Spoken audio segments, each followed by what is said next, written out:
O mga idol ha, dahil Independence Day subong, Independence Day ba? Kag death anniversary man sang amon nga utod ah. So muna mapalibre si Manang nilaga. Nilaga, may turdan, may adobo.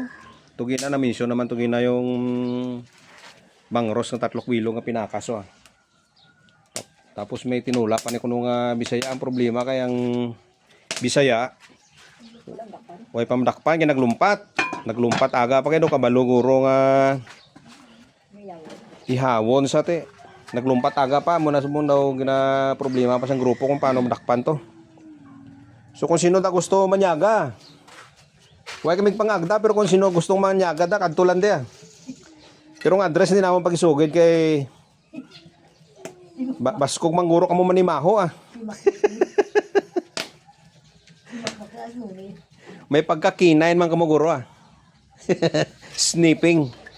So kita-kits lang ta karon mga idol sa Tigpalanyaga. Kung gusto niyo magbitbit ka cook guro kag jutay da nga agwa di pataranta.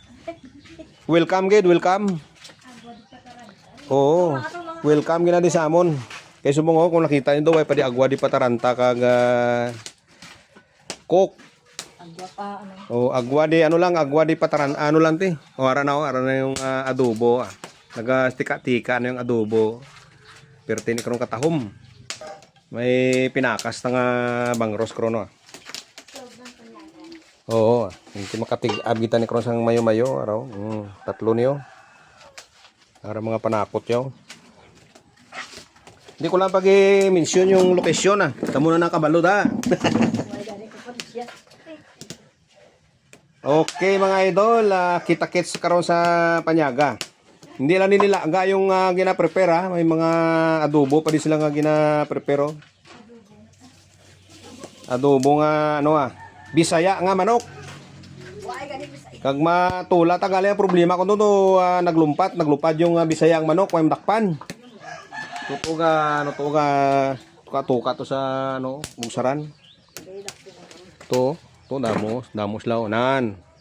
Galing ka daw hindi niya Bisaya ya do. Pang ano na ya? Pang sabong.